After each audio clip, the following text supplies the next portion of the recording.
నమస్కారం. BV9 news వార్తలకు స్వాగతం. ముందుగా వార్తల్లోని ముఖ్యాంశాలు. బీఆర్ఎస్ బీజేపీ బొమ్మ బొరుసుల్లా ఒకటేనని సీఎం రేవంత్ వ్యాఖ్య. కాంగ్రెస్ ను ఓడించేందుకు రెండు పార్టీలు కుట్ర చేస్తున్నాయన్న ఆరోపణ. దాడులకు దెబ్బకు దెబ్బ తగిలిస్తామని సీఎం హెచ్చరిక. ప్రజల మద్దతుతో కాంగ్రెస్ విజయం ఖాయమని ధీమా. ఈ నెల 14-15న పాకాల బీచ్ ఫెస్టివల్ ఘనంగా నిర్వహణ.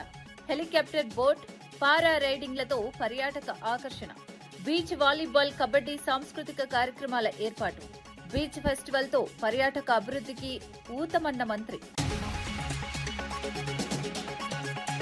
ఓటుకు నోటు ఆధారాలు నాశనం కోసమే అగ్ని ప్రమాదమన్న కేటీఆర్. సీఎం రేవంత్ పై తీవ్ర ఆరోపణలతో కేటీఆర్ సంచలన వ్యాఖ్యలు.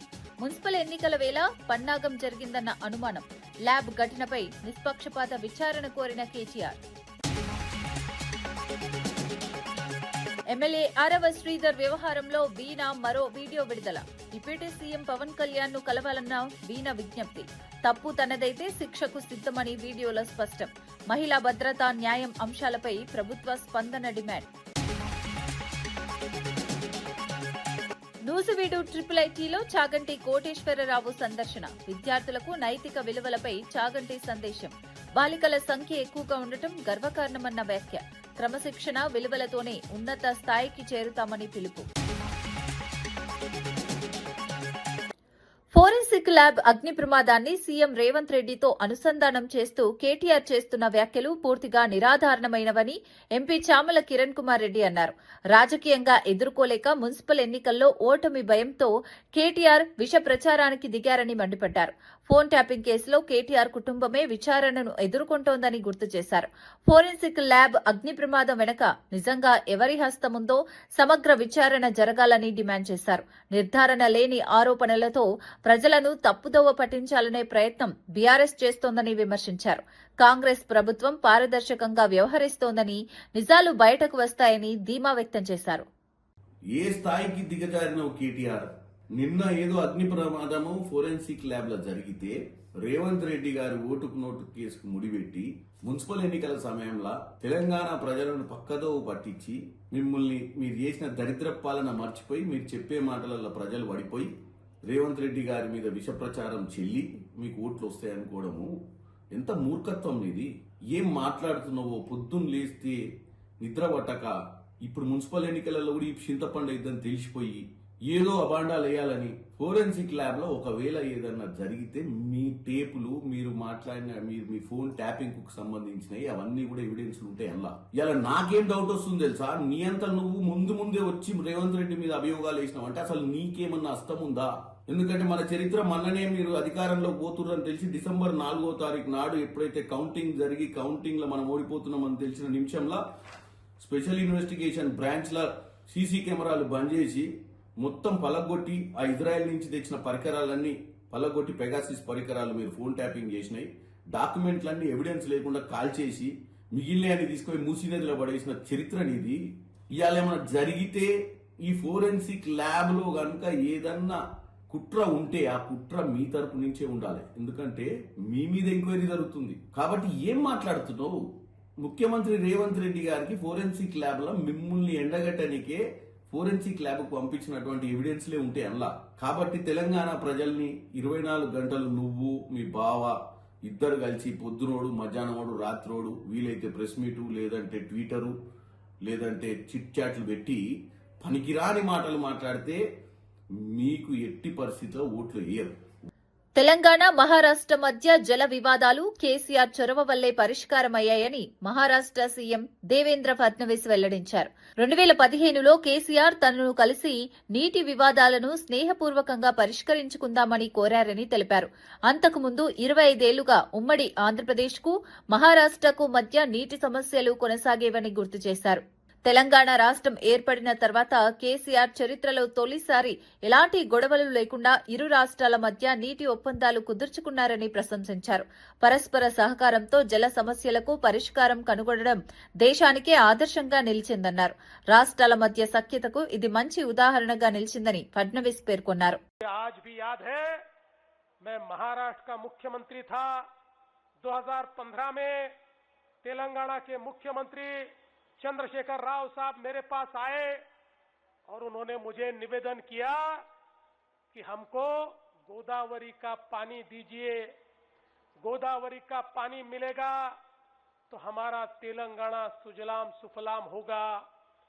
25 सालों से पुराने आंध्र प्रदेश का और महाराष्ट्र का झगड़ा चलता था। महाराष्ट्र कहता था हम पानी नहीं देंगे क्योंकि हमारा गढ़चिरौली डूब जाएगा। आंध्र प्रदेश कहता था हमको पानी दीजिए। लगातार ये झगड़ा 20-25 साल तक चलता रहा, लेकिन पानी नहीं मिला। मैंने चंद्रशेखर राव साहब को कहा कि देखिए आप हमारे पड़ोसी हैं, ये भारत एक देश है, हम झगड़ना नहीं चाहते।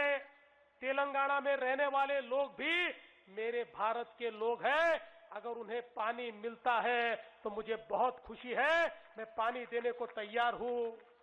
मैंने उनको समझाया कि आप थोड़ी सी हाइट अगर कम करेंगे तो आपको पानी भी मिलेगा, आपका पूरा तेलंगाना सुजलाम सुफलाम भी होगा और मेरा गढ़चिरौली भी डूबने से बचेगा।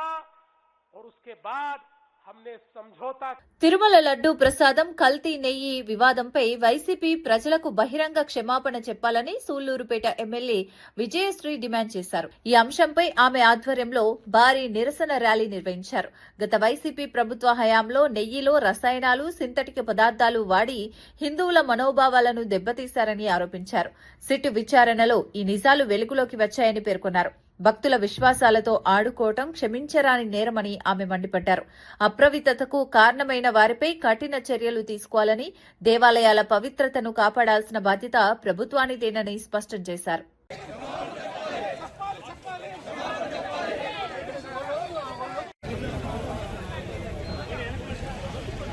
ఎందుకంటే వేల కోట్లు వాళ్ళ నాన్నగారు సీఎం గా ఉన్నప్పుడు వేల కోట్లు దోచేసిన మనిషికి 250 కోట్లు ఎక్కువని నేను అనుకోవట్లేదు. కానీ హిందువుల మనోభావాల్ని దెబ్బతీసే విషయంలో వీళ్ళు ఎంత క్రూరంగా అన్యాయంగా ఆలోచించారో మీరందరూ కూడా చూడాలి. మన ఇళ్లలో మనం ఏదైనా పూజ చేసుకునేటప్పుడు, ప్రసాదం చేసుకునేటప్పుడు ఎంత పవిత్రంగా స్నానాలు చేసి మంచి ఏవైతే గిన్నెలు ఉన్నాయో అవి వాడుకుంటూ, లేదా మంచి నెయ్యిని తెస్తూ మంచి పాలని ఫ్రెష్ గా బయట నుంచి తెచ్చుకొని మనం ప్రసాదాలు ప్రిపేర్ చేసుకుంటాం. కానీ ఒక చిన్న ఇంట్లో ఒక పూజ చేసుకునేటప్పుడు మనం అన్ని జాగ్రత్తలు తీసుకునేటప్పుడు కలియుగ దైవమైన వెంకటేశ్వర స్వామి గుడిలో ప్రసాదాన్ని అందరూ కూడా ఒక లడ్డును ఎంత పవిత్రంగా చూస్తారో, ఎక్కడున్నా సరే, రాష్ట్రంలో కాదు దేశంలో ఎక్కడున్నా సరే ఆ లడ్డు పవిత్రత ఎక్కడికి పోకుండా అంత పవిత్రంగా చూసే లడ్డులో ఈ రోజు కల్తీ జరిగింది. పోనీ కల్తీ జరిగిందనే అనుకుందాం. నేను జగన్మోహన్ రెడ్డి కల్తీ చేశాడని నేను అనట్లేదు. కానీ వైసీపీ ప్రభుత్వంలో ఈ అన్యాయం జరిగింది, తప్పు జరిగింది. అప్పుడు అధినాయకుడు బయటకు వచ్చి మేము చేసింది తప్పు, క్షమించండి అని దేవుడి దగ్గర అడగడానికి వాళ్ళకి ఎందుకు అంత ఫోరెన్సిక్ ల్యాబ్ అగ్ని ప్రమాదంపై బీఆర్ఎస్ వర్కింగ్ ప్రెసిడెంట్ కేటీఆర్ తీవ్ర ఆరోపణలు చేశారు.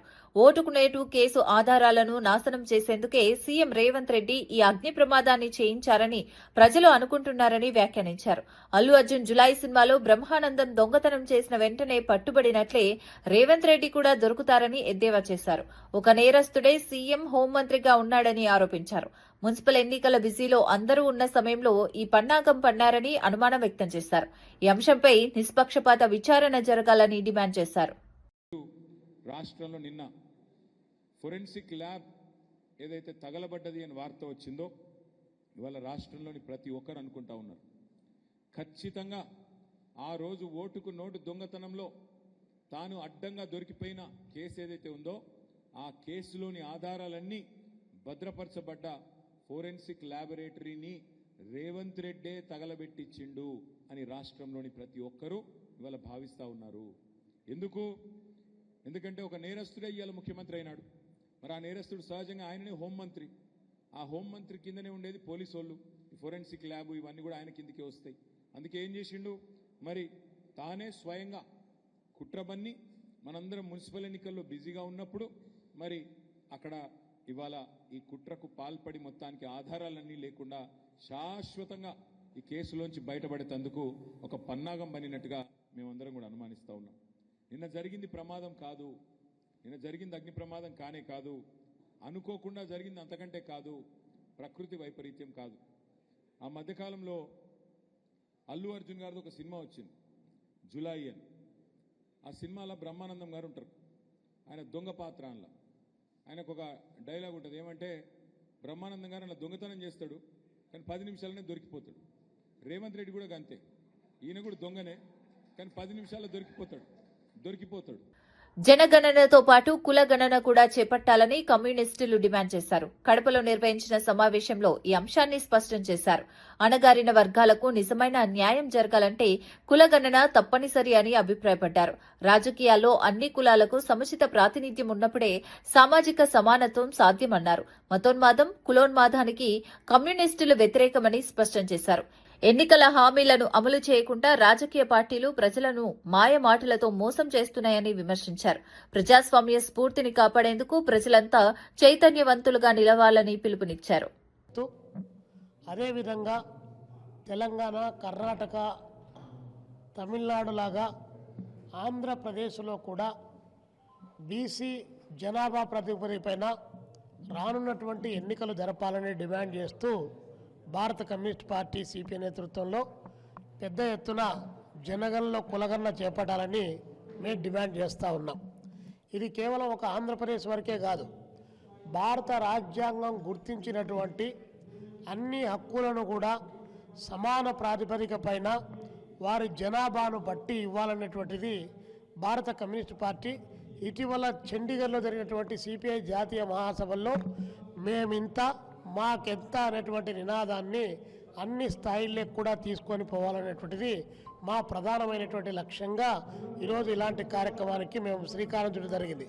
కమ్యూనిస్టులు కులానికి వ్యతిరేకం, కమ్యూనిస్టులు మతానికి వ్యతిరేకం, కానీ కమ్యూనిస్టులు కుల ఉన్మాదానికి వ్యతిరేకం, మత ఉన్మాదానికి వ్యతిరేకం. కానీ రాజ్యాంగంలో పొందుపరిచి భారత రాజ్యాంగం ప్రకారము పార్లమెంటరీ ప్రజాస్వామ్యాన్ని నమ్మిన తర్వాత దానికి అనుగుణమైనటువంటి రాజకీయ అధికారం ఇవ్వాలనేటువంటి డిమాండు సరైనటువంటిది అని చెప్పేసి కమ్యూనిస్ట్ పార్టీ సిపిఐ దేశవ్యాప్తంగా భావించింది. అందుకని చెప్పేసి ఈరోజు ఈ కార్యక్రమానికి మేము శ్రీకారం చుట్టాం. మరి ముఖ్యంగా చంద్రబాబు నాయుడు గారు ఈరోజు చాలా మాటలు చెప్తా ఉన్నారు. కూటమి ప్రభుత్వం చాలా మాటలు చెప్తారు. పాలక వర్గాలన్నీ కూడా గట్టిగా వాగ్దానం చేయాలి. నిన్న తెలంగాణలో అన్ని రాజకీయ పార్టీలు ఇంక్లూడింగ్ బీజేపీతో సహా అందరూ కూడా రిజర్వేషన్ 42% కావాలని చెప్పి డిమాండ్ చేశారు. మరి అడ్డు ఎవరు వస్తున్నారు అని చెప్పి మరి 42% ఎందుకు ఇంప్లిమెంట్ చేయడం లేదని చెప్పి మేము అడుగుతా ఉన్నాం. కానీ ఇక్కడ పోరాటంలో ఆరాటంలో బీజేపీ పాల్గొంటుంది, మంత్రం చేస్తుంది, మాయ చేస్తుంది, మోసం చేస్తుంది. ఢిల్లీలో మాత్రం ఈ చట్టాన్ని ఇంప్లిమెంట్ కాకుండా అడ్డుకుంటా ఉంది. కాబట్టి మేము ఈ సందర్భంగా బీఆర్ఎస్, బీజేపీ రెండు వేర్వేరు పార్టీలు కావని అవి బొమ్మ బొరుసుల్లా ఒకటేనని సీఎం రేవంత్ రెడ్డి తీవ్ర వ్యాఖ్యలు చేశారు. మున్సిపల్ ఎన్నికల్లో కాంగ్రెస్ ను ఓడించాలనే లక్ష్యంతో రెండు పార్టీలు కలిసి కుట్ర చేస్తున్నాయని ఆరోపించారు. కాంగ్రెస్ పై దాడులు చేస్తే దెబ్బకు దెబ్బ తగిలిస్తామని హెచ్చరించారు. ఎవరినెత్తికొచ్చినా ప్రజల మద్దతుతో కాంగ్రెస్ ను ఓడించడం సాధ్యం కాదన్నారు. ప్రజాస్వామ్యాన్ని దెబ్బతీసే రాజకీయాలకు కాంగ్రెస్ భయపడదని స్పష్టం చేశారు. ప్రజలకు ఇచ్చిన హామీలను అమలు చేస్తూ అభివృద్ది, సంక్షేమంతో ముందుకు వెళ్తున్నామని చెప్పారు. మున్సిపల్ ఎన్నికల్లో ప్రజలు నిజాన్ని గుర్తించి కాంగ్రెస్ కు మద్దతిస్తారని ధీమా వ్యక్తం చేశారు. బీఆర్ఎస్, బీజేపీ వేరు వేరు కాదు, బొమ్మ బొరుసు లాంటి వాళ్ళు, బిల్లా రంగా లాంటి వాళ్ళిద్దరు కూడబలుక్కొని ప్రత్యక్షంగా ఒకడు, పరోక్షంగా ఒకడు కాంగ్రెస్ పార్టీని ఓడగొట్టాలని, కాంగ్రెస్ పార్టీని దెబ్బ తీయాలనే ప్రయత్నం చేస్తున్నారు. దెబ్బకు దెబ్బ కొడదాం, ఎత్తుకు పై ఎత్తేద్దాం. ఎవడు గెలుస్తాడో రేపు మున్సిపల్ ఎన్నికల్లో చూసుకుందాం. బీజేపీ, బీఆర్ఎస్ఏ కాదు, కేసీఆర్, నరేంద్ర మోడీ, అమిత్ షానే కాదు, ఇక మీ తాతలు ముత్తాతలు ఉన్నా తీసుకొని రండి. మా కాంగ్రెస్ పార్టీ కార్యకర్తలు వాళ్ళ సంగతి తేలుస్తారు. బీఆర్ఎస్ నాయకులు ఇంకా అబద్దాలు ప్రచారం చేస్తూ మున్సిపల్ ఎన్నికల్లో లబ్ది పొందాలని చూస్తున్నారని భూపాలపల్లి ఎమ్మెల్యే గండ్ర సత్యనారాయణ విమర్శించారు. అసెంబ్లీ, పార్లమెంటు ఎన్నికలతో పాటు ఉప ఎన్నికలోనూ ప్రజలు బీఆర్ఎస్ కు బుద్ది చెప్పారని గుర్తు చేశారు. కాంగ్రెస్ ప్రభుత్వం సన్నబియ్యం, మహిళలకు ఉచిత బస్సు ప్రయాణం, 200 యూనిట్ల ఉచిత విద్యుత్, 500 గ్యాస్ సిలిండర్, రైతు రుణమాఫీ వంటి పథకాలను అమలు చేస్తోందన్నారు. ప్రజాప్రభుత్వం ప్రజల జీవితాల్లో మార్పు తీసుకొస్తుందని తెలిపారు. మున్సిపల్ ఎన్నికల్లోనూ కాంగ్రెస్ కు ఓటు వేసి బీఆర్ఎస్ కు మరోసారి బుద్ధి చెప్పాలని ప్రజలను కోరారు. భూపాలపల్లి మున్సిపాలిటీ ఈ జయశంకర్ జిల్లా, ఈ జిల్లా ఉండాలంటే బీఆర్ఎస్ కు ఓటేయాలంట. అంటే అబద్ధాలాడి 10 సంవత్సరాలు బతికిండ్రు, ఇంకా కూడా బతకాలని చూస్తున్నారు. ఈ మున్సిపల్ ఎన్నికల్లో మీకు శాసనసభ ఎన్నికల్లో బుద్ధి చెప్పారు, లోకసభ ఎన్నికల్లో గుండు సున్న చూపెట్టారు. ఈ నియోజకవర్గంలో 180 సర్పంచులుంటే 132 సర్పంచులను గెలిపించినా మీకు బుద్ధి చెప్పినా ఇంకా అబద్ధాలాడి ఈ జిల్లా పోతుంది, ఈ జిల్లా ముఖ్యమంత్రి రేవంత్ రెడ్డి గారు తీసేస్తున్నాడు అని అబద్ధాలాడి ఈరోజు మున్సిపల్ ఎన్నికల్లో గెలవాలని చూస్తున్నారు. ఈరోజు మేము టిక్కెట్లు కూడా పేద వర్గానికి, దళితులకు, కార్యకర్త జెండా మోసి ఎవరైతే ఈ యొక్క వాడలో మరి యొక్క పనులు చేసినటువంటి వ్యక్తులకే మేము మరి బీఫారాలు అందియడం జరిగింది. మీరు దయతో మున్సిపల్ ఎన్నికల్లో ఈ మున్సిపల్ అభివృద్ధిలో మీరు భాగస్వాములు కావాలంటే రేవంత్ అన్న నాయకత్వాన్ని బలపరిచే విధంగా ఈ రోజు ఆడబిడ్డలకు ఉచిత బస్సు ప్రయాణం కల్పించి, ఈ రోజు ఇంట్లో వాడుకునే 200 యూనిట్ల కరెంటు కూడా ఫ్రీ ఇచ్చి, ఈ రోజు రేవంత్ అన్న ఇంట్లో తినే బువ్వ గాని, ఈ రోజు వేదిక మీద ఉన్నటువంటి పెద్దల ఇంట్లో తినే బువ్వను ఈరోజు పేదవాని ఇంట్లో 14,000 కోట్ల రూపాయల భారం పడ్డా మన రేవంత్ అన్న సన్న బియ్యం అందిస్తున్నాడు. మిగులు రాష్ట్రాన్ని 8 లక్షల కోట్ల అప్పు చేసిన ఆ అప్పుకు 1,83,000 కోట్లు మరి అసలు మిత్తి కడుతూ మున్సిపల్ ఎన్నికల నేపథ్యంలో మంత్రి ఉత్తమ్ కుమార్ రెడ్డి హుజూరాబాద్, నేరేడుచెర్ల ప్రజలకు వీడియో సందేశం విడుదల చేశారు. ఇతర జిల్లాల్లో పార్టీ బాధ్యతలు ఉండటంతో ఆయా మున్సిపాలిటీల్లో నేరుగా ప్రచారం చేయలేకపోతున్నట్లు తెలిపారు. స్థానిక కాంగ్రెస్ నాయకులు, కార్యకర్తలు సమన్వయంతో ప్రచారం చేపట్టి అభ్యర్థులను గెలిపించాలని విజ్ఞప్తి చేశారు. కాంగ్రెస్ ప్రభుత్వం ప్రజలకిచ్చిన హామీల అమలుపై దృష్టి సారించిందని చెప్పారు. అభివృద్ది, సంక్షేమమే లక్ష్యంగా పనిచేస్తున్న కాంగ్రెస్ కు మున్సిపల్ ఎన్నికల్లో మద్దతివ్వాలని కోరారు. స్థానిక పాలక వర్గం బలంగా ఉంటే పట్టణాల అభివృద్ధి వేగంగా జరుగుతుందని ఆయన స్పష్టం చేశారు.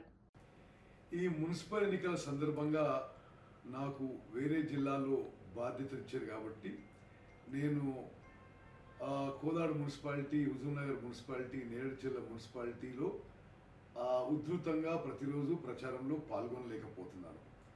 నేను ఒక అపీల్ చేస్తున్నా, మరి ఈ మున్సిపాలిటీల బయట గ్రామాల్లో, రూరల్ ఏరియాస్లో ఉన్న కార్యకర్తలు, నాయకులు అందరూ కూడా మరి కోదాడలో ఉన్న వాళ్ళు కోదాడ మున్సిపాలిటీలో, హుజూర్ నగర్ చుట్టుపక్కల ఉన్న వాళ్ళు హుజూర్ నగర్ మున్సిపాలిటీలో, నేరేడుచెర్ల చుట్టుపక్కల ఉన్న వాళ్ళు నేరేడుచెర్ల మున్సిపాలిటీలో ఈరోజు రేపు మన అభ్యర్థులతో కలిసి ప్రచార కార్యక్రమంలో పాల్గొనవలసిందిగా సవినయంగా విజ్ఞప్తి చేస్తున్నాను.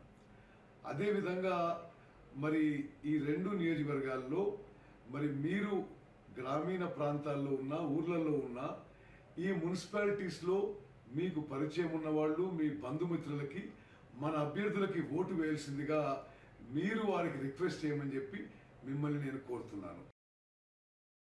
శ్రీవారి లడ్డూ నెయ్యిలో జంతు కొవ్వు కల్తీ జరగలేదని జనసేన ఎమ్మెల్యే ఆరణి శ్రీనివాసులు అంగీకరించారు. సిట్, ఎన్డీడీబీ నివేదికల్లో ఈ విషయం స్పష్టంగా పేర్కొన్నట్లు వెల్లడించారు. సీబీఐ సిట్ ఛార్జిషీట్లోనూ అదే అంశం ఉందని చెప్పారు. అయితే కొద్దిసేపటికి కూటమి ప్రభుత్వానికి అనుకూలంగా తన వ్యాఖ్యలను సవరించడం రాజకీయంగా చర్చనీయాంశంగా మారింది. లడ్డూ వివాదంపై జరుగుతున్న రాజకీయ ఆరోపణల మధ్య ఈ వ్యాఖ్యలు ప్రాధాన్యం సంతరించుకున్నాయి. భక్తుల విశ్వాసాలకు భంగం కలగకుండా వాస్తవాలను మాత్రమే ప్రజల ముందు ఉంచాలని పలువురు అభిప్రాయపడుతున్నారు. ప్రజలకు తెలియజేయడం జరిగింది. ఎన్డీడీబీ నివేదిక, సిట్ నివేదికలో ఎక్కడా కూడా కానీ నెయ్యిలో కల్తీ జరగలేదనేసి స్పష్టంగా చెప్పడం జరిగింది.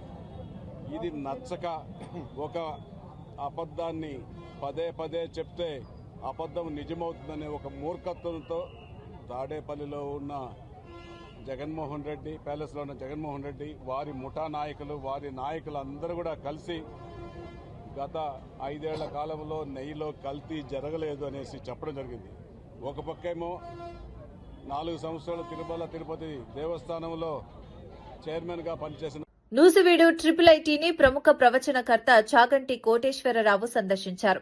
విద్యార్థులకు నైతిక విలువలపై ఆయన సందేశమిచ్చారు. గ్రామీణ విద్యార్థులకు ఆశ్రయంగా నిలుస్తున్న ఐఐటీని ప్రశంసించారు. బాలుర కంటే బాలికల సంఖ్య ఎక్కువగా ఉండటం గర్వకారణమని వ్యాఖ్యానించారు. క్రమశిక్షణ, విలువలతో కూడిన విద్యతోనే ఉన్నత స్థాయికి చేరుకోవచ్చని సూచించారు. విద్యార్థుల ఎదుగుదలకు ఉపయోగపడే విషయాలను పంచుకోవడం ఆనందంగా ఉందన్నారు. ఆయన ప్రసంగాన్ని విద్యార్థులు ఆసక్తిగా విన్నారు. ఈ కార్యక్రమం విద్యార్థుల్లో ప్రేరణ కలిగించిందని కళాశాల వర్గాలు పేర్కొన్నాయి. విద్యార్థులకు కట్టుకొమ్మగా ఉన్నటువంటి విశ్వవిద్యాలయం సర్క్యులేట్ న్యూజిలాండ్. అందున చాలా చాలా సంతోషించవలసిన విషయం ఏంటంటే ఇక్కడ బాలుర కన్నా కూడా బాలికలు ఎక్కువగా ఉండడం, విశేషించి ఈ మధ్య కాలంలో బాలుర యొక్క వసతి గృహాలు కూడా బాలికలకి ఇవ్వవలసినంత మంది చేరడం, అంత బాగా చదువుకోవడం, అంత క్రమశిక్షణతో వాళ్ళు జీవితంలో వృద్ధిలోకి రావడం మనందరం కూడా ఎంతో సంతోషించదగ్గ విషయం. ఇటువంటి గొప్ప విశ్వవిద్యాలయానికి రావడం, ఆ పరమ క్రమశిక్షణతోటి ప్రేమతోటి ఉన్న పిల్లలందరినీ చూసి వాళ్ళకి బాగా వృద్ధిలోకి రావడానికి ఏ మంచి విషయాలు కొన్ని చెప్తే నాకు సంతోషంగా ఉంటుందో అటువంటి విషయాలు ఆ పిల్లలతో పంచుకోవడం ఎంతో ఆనందాన్ని ఇచ్చింది. డాక్టర్ అమరేంద్ర గారు ఇక్కడికి నేను రావాలని, పిల్లలకి నైతిక విలువల గురించి 4 మాటలు చెప్పాలని ఎంతో ఆతృత పొందారు. ఇవాళ ఆయన కూడా సంతోషించడం, ఇక్కడికి రావడం నాకు ఎంతో ఆనందాన్ని ఇచ్చింది. ఈ సంస్థ ఇంకా ఇంకా వృద్ధిలోకి వచ్చి దేశానికి పట్టుకొమ్మ కావాలి అని నేను మనస్ఫూర్తిగా బంగ్లాదేశ్లో హిందువులు సహా మైనారిటీలపై జరుగుతున్న దాడుల నేపథ్యంలో ఆర్ఎస్ఎస్ చీఫ్ మోహన్ భగవత్ కీలక వ్యాఖ్యలు చేశారు. మైనారిటీ భద్రత, హక్కులు కాపాడాల్సిన బాధ్యత ప్రతి ప్రజాస్వామ్య ప్రభుత్వానిదేనని ఆయన అన్నారు. పొరుగు దేశాల్లో మతపరమైన వేధింపులు పెరుగుతున్న తీరు ఆందోళనకరమని పేర్కొన్నారు. మతం పేరుతో హింసకు పాల్పడటం నాగరిక సమాజ లక్షణం కాదన్నారు. భారతదేశం ఎప్పుడూ సర్వమత సమాభావాన్ని పాటిస్తోందని, అదే విలువలు ప్రపంచానికి ఆదర్శమని చెప్పారు. మైనారిటీలపై దాడులు జరగకుండా అంతర్జాతీయ సమాజం స్పందించాల్సిన అవసరం ఉందన్నారు. శాంతి, సామరస్యం ద్వారానే సమాజ పురోగతి సాధ్యమని మోహన్ భగవత్ స్పష్టం చేశారు.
గత 10 ఏళ్ల పాలనలో రాష్ట్రాన్ని అధోగతి పాలు చేసిన పరిస్థితుల నుంచి కోలుకునే క్రమంలోనే హామీల అమలు కొంత ఆలస్యం అవుతోందని మంత్రి సీతక్క అన్నారు. గత ప్రభుత్వం చేసిన ఆర్థిక అస్తవ్యస్త వల్ల రాష్ట్రం తీవ్రమైన ఆర్థిక ఒత్తిడిలో ఉందని పేర్కొన్నారు. ఆ పరిస్థితులను సరిచేసుకుంటూ సంక్షేమ పథకాలను అమలు చేస్తున్నామని చెప్పారు. ప్రజలకు ఇచ్చిన హామీలను విస్మరించలేదని, క్రమంగా అన్ని పథకాలను అమలు చేస్తామని హామీ ఇచ్చారు. పాలనలో పారదర్శకత, బాధ్యతాయుత వైఖరితో ముందుకెళ్తున్నామని తెలిపారు. కొంత సమయం పడినా ప్రజలకు మేలు చేసే నిర్ణయాలే తీసుకుంటామని స్పష్టం చేశారు. ప్రజలు సహనం చూపించాలని ఆమె విజ్ఞప్తి చేశారు. కేసీఆర్ వచ్చిందా, వాళ్ళ నాయకులకు వచ్చిందా? ఇవాళ పేదోళ్ళు గుడిసెలుంటే కూడా 100 రూపాయలు వేసి మరి ఒక్క రోజు కూడా వాళ్ళ బిల్లు మాఫీ చేయలే. కరెంటు బిల్లులు ముక్కుబిండి వసూలు చేసినావు, బిల్లు కట్టకుంటే కరెంటు కట్ చేసిండు కాలనీలల్లా. దయచేసి ఈ రోజు కాంగ్రెస్ పార్టీ అధికారంలో ఉంది, మరి ప్రజారంజక పాలనతో మళ్ళీ అధికారంలోకి వచ్చేది కాంగ్రెసే. కానీ ఈ 3 ఏళ్లు కూడా మరి అద్భుతంగా భువనగిరి పట్టణం ముందుకు పోవాలంటే కాంగ్రెస్ పార్టీ అభ్యర్థులను గెలిపించండి అని మేము కోరుకుంటా ఉన్నాం. ఈ నెల 14, 15 తేదీల్లో పాకాల బీచ్ ఫెస్టివల్ ను అద్భుతంగా నిర్వహించనున్నట్లు మంత్రి డోలా బాల వీరాంజనేయ స్వామి తెలిపారు. ప్రకాశం జిల్లా సింగరాయకొండ మండలంలో జరగనున్న ఈ వేడుకలకు సంబంధించిన ఏవీని మంత్రి విడుదల చేశారు. బీచ్ ప్రాంతంలో పారిశుద్ధ్య పనుల్లో స్వయంగా పాల్గొని ఏర్పాట్లను పరిశీలించారు. ఫెస్టివల్లో హెలికాప్టర్ రైడింగ్, బోట్ రైడింగ్, పారా రైడింగ్ వంటి సాహస క్రీడలు, బీచ్ వాలీబాల్, బీచ్ కబడ్డీ పోటీలు నిర్వహించనున్నట్లు తెలిపారు. సాంస్కృతిక కార్యక్రమాలు, ఫుడ్ స్టాల్స్ తో పర్యాటకులను ఆకర్షించేలా ఏర్పాట్లు చేస్తున్నామన్నారు. ఈ బీచ్ ఫెస్టివల్ ద్వారా పర్యాటక అభివృద్ధికి ఊతం లభిస్తుందని ఆయన పేర్కొన్నారు. బీచ్ లో స్పీడ్, బోట్ రైడింగ్, పారాగ్లైడింగ్ అంటే ఇలాంటివి అన్నిటి కూడా మనం ఏర్పాటు చేస్తున్నాం. సంక్రాంతి సీజన్ లో అయితే 8, 10, 11 వేల మంది ఈ బీచ్ రావడం జరిగింది. ఇక్కడికి విచ్చేసేటువంటి పర్యాటకుల్ని అలరించేటువంటి కార్యక్రమాల్ని కూడా 14, 15 తేదీల్లో పూర్తిగా చేస్తున్నాం. పాకల బీచ్ ఫెస్టివల్ మనకి విజయవంతంలో మీ అందరి పాత్ర కావాలని, మీకు కుటుంబ సభ్యులందరూ కూడా వచ్చి ఒక సేవ చేరి ఆనందంగా ఆహ్లాదం పొందాలని చెప్పేసి ఈ ఫెస్టివల్కి మనస్ఫూర్తిగా జిల్లా యంత్రాంగం తరఫున నేను ఇన్వైట్ చేస్తూ సెలవు చేసుకున్నాను. Thank you very much. MLA ఆరవ శ్రీధర్ వ్యవహారంలో బాధితురాలు వీణా మరో వీడియో విడుదల చేశారు. ఈ video deputy CM Pavan Kalyan కు చేరేలా చూడాలని ఆమె కోరారు. జరిగిన ఘటనలో తప్పు తనదే అయితే శిక్ష అనుభవించేందుకు సిద్దమని స్పష్టం చేశారు. న్యాయం కోసం పవన్ కళ్యాణ్ ను వ్యక్తిగతంగా కలవాలన్నదే తన ఆకాంక్షగా తెలిపారు. తన మాటను ఎవరూ వినడం లేదని, ఈ విషయంలో న్యాయపరమైన పరిష్కారం కావాలని కోరారు. ఈ వీడియో రాజకీయంగా చర్చనీయాంశంగా మారింది. మహిళ భద్రత, న్యాయం అంశాలపై ప్రభుత్వం స్పందించాలని పలువురు డిమాండ్ చేస్తున్నారు. ఐ రిక్వెస్ట్ పవన్ కళ్యాణ్ గారు, డిప్యూటీ సీఎం పవన్ కళ్యాణ్ గారు, నేను మిమ్మల్ని కలవాలనుకుంటున్నానండి. మీకు ఈ విషయం ఎంతవరకు చేరవేశారో, ఎంతవరకు చేరిందో, మీకు కంప్లీట్ విషయం తెలుసో తెలీదో, మీకు అంత టైం ఉందో లేదో నాకు తెలీదు. బట్ ప్రాబ్లం అయితే నాదండి. ప్రాబ్లం జరిగింది మీ పార్టీ ఎమ్మెల్యే మీద. ప్లస్ నేను మీ డిపార్ట్మెంట్ అండి. మిమ్మల్ని కలిసే హక్కు నాకుంది ఖచ్చితంగా. అందుకే పవన్ కళ్యాణ్ గారు, నేను మిమ్మల్ని ఎంత త్వరగా వీలైతే అంత త్వరగా కలిసి ఈ విషయం గురించి మీకు వివరించి మిమ్మల్ని న్యాయం అడగాలనేసి నేను కోరుకుంటున్నానండి. దయచేసి ఈ వీడియోని పవన్ కళ్యాణ్ గారికి రీచ్ అయ్యేటట్టు స్ప్రెడ్ చేద్దాం. నా విషయంలో న్యాయం లేకపోతే నాకే శిక్ష పడుతుంది, అది నేను ఒప్పుకుంటాను. ఒకవేళ నా విషయంలో తప్పు నాదే అయితే నేను శిక్ష వేయించుకోవడానికి రెడీగానే ఉన్నాను. కానీ పక్క వాళ్ళ దగ్గర నుంచి ఈ నాగేంద్ర ఇలాంటి సోసో క్యాండిడేట్స్ ఉన్నారు కదా, వాళ్ళ నుంచి మాటలు పడాల్సిన అవసరం అయితే నాకు లేదు పవన్ కళ్యాణ్ గారు. అందుకే నేను మిమ్మల్నే కలవాలనుకుంటున్నాను, మీకే విషయం చెప్దాం అనుకుంటున్నాను. ఒకవేళ నాది తప్ప అంటే నన్ను చంపేయండి, నేను చావడానికైనా సిద్ధంగా ఉన్నాను. కానీ నా తప్పు లేకుండా అండి నేను అస్సలు పోరాటాన్ని ఆపే పరిస్థితే లేదండి. నాకు జరిగిన అన్యాయానికి వేరే అమ్మాయి, ఏ అమ్మాయికి ఇలా జరగకూడదు. నా తప్పులు ఉంటే నన్ను శిక్షించండి, చంపేయండి. కానీ నా తప్పు లేకపోతే మాత్రం పవన్ కళ్యాణ్ గారు దయచేసి అడుగుతున్నాను, నాకు న్యాయం చేయండి. నేను మిమ్మల్ని కలవాలనుకుంటున్నాను, నాకు ఒక్క ఛాన్స్ ఇప్పించండి. వార్తలు ముగించే ముందు ముఖ్యాంశాలు మరోసారి. బీఆర్ఎస్ బీజేపీ బొమ్మ బొరుసుల్లా ఒకటేనని సీఎం రేవంత్ వ్యాఖ్య. కాంగ్రెస్ ను ఓడించేందుకు రెండు పార్టీలు కుట్ర చేస్తున్నాయన్న ఆరోపణ. దాడులకు దెబ్బకు దెబ్బ తగిలిస్తామని సీఎం హెచ్చరిక. ప్రజల మద్దతుతో కాంగ్రెస్ విజయం ఖాయమని ధీమా. ఈ నెల 14, 15న పాకాల బీచ్ ఫెస్టివల్ ఘనంగా నిర్వహణ. హెలికాప్టర్ బోట్, పారా రైడింగ్లతో పర్యాటక ఆకర్షణ. బీచ్ వాలీబాల్, కబడ్డీ సాంస్కృతిక కార్యక్రమాల ఏర్పాటు. బీచ్ ఫెస్టివల్ తో పర్యాటక అభివృద్ధికి ఊతమన్న మంత్రి. ఓటుకు నోటు ఆధారాలు నాశనం కోసమే అగ్ని ప్రమాదమన్న కేటీఆర్. సీఎం రేవంత్ పై తీవ్ర ఆరోపణలతో కేటీఆర్ సంచలన వ్యాఖ్యలు. మున్సిపల్ ఎన్నికల వేళ పన్నాగం జరిగిందన్న అనుమానం. ల్యాబ్ ఘటనపై నిష్పక్షపాత విచారణ కోరిన కేటీఆర్. ఎమ్మెల్యే ఆరవ శ్రీధర్ వ్యవహారంలో వీణా మరో వీడియో విడుదల. డిప్యూటీ సీఎం పవన్ కళ్యాణ్ ను కలవాలన్న వీణా విజ్ఞప్తి. తప్పు తనదైతే శిక్షకు సిద్ధమని వీడియోలో స్పష్టం. మహిళా భద్రత, న్యాయం అంశాలపై ప్రభుత్వ స్పందన డిమాండ్. నూజివీడు IIITలో చాగంటి కోటేశ్వరరావు సందర్శన. విద్యార్థులకు నైతిక విలువలపై చాగంటి సందేశం. బాలికల సంఖ్య ఎక్కువగా ఉండటం గర్వకారణమన్న వ్యాఖ్య. క్రమశిక్షణ, విలువలతోనే ఉన్నత స్థాయికి చేరుతామని పిలుపు. ఇవి ఈనాటి వార్తా విశేషాలు. మరో బులెటిన్లో మళ్ళీ కలుద్దాం. నమస్కారం.